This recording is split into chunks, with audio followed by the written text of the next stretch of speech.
Hello, Beshi Cakes! Nako, nagutom ang mami, ang dade, ang ate Lelen, ang Caitlyn. Gutom sila. Sabi nila, may sotanghon daw. Lutuin ko daw.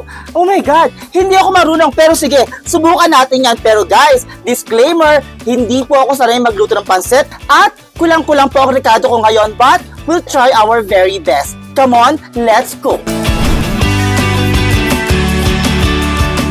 Mag-isa ng bawang at sibuyas. Let's add our chicken. Ate, paminta! Dapat Beshi Cakes ito ay may atay ng manok pero wala akong atay ng manok. So pagtiyagaan natin kung ano ang meron. Alam niyo Beshi Cakes, turo ng mga magulang ko at saka ng mga lolo't lola bilang lumaki sa isang mahirap na pamilya, no? Dapat pagtiyagaan or kainin kung ano ang nakahain. Kaya kung napansin nyo, lahat ng niluluto ko o lahat ng kinakain ko, sinasabi ko paborito ko kasi hindi ako mapili. Kasi nga, lumaki ako, limited naman yung choices. So, ba't ka mamimili? So, kung ano nakahain, kainin. Ganon. Kaya parang itong recipe na ito, kung anong available ingredients, yun ang pagkakasyahin natin. Okay, ang daldal ko. Let's add some pepper. Yan, some pepper. Oyster sauce. Soy sauce. Tingnan natin kung ano mararating yan. Haluin lang. Now, let's add some water.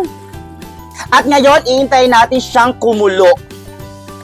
At huwag kalimutan ilagay ang chocolate shrimp flavor. At ngayon, Beshi Cakes, sabay-sabay natin ilagay ang mga gulay at ang ating sotanghon. Pare-pareho lang di maluluto yan. Carrots at beans. Nothing more, nothing less. At ilagay ang ating sotanghon hanggang sa siya'y maluto. Haluin nating mabuti ang ating sotanghon. Guys, ano lang to, mabilis ang merienda ha? Oo, huwag nyo nang gayahin kasi kulang-kulang ang rekado. Panoorin nyo na lang.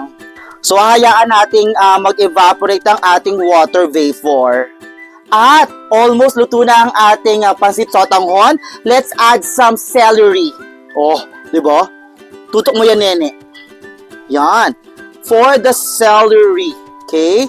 Haluin natin ulit yan. Bagay sa ano to, pandesal na mainit. And there you go, Beshi Cakes. Luto na ang ating pansit sotanghon. It's time for a taste test. Tingnan natin kung masarap. First time ko magluto guys talaga ng pansit sotanghon.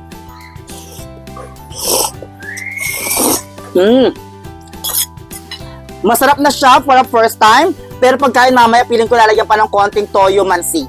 At ito na Beshi Cakes ang ating pansit sotanghon at laging tandaan, kapag masarap, dapat nilalasap! Ayan, so titikman ng mami.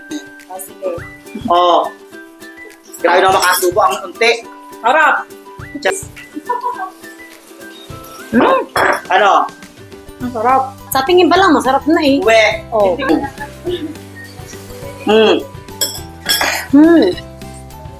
Approve?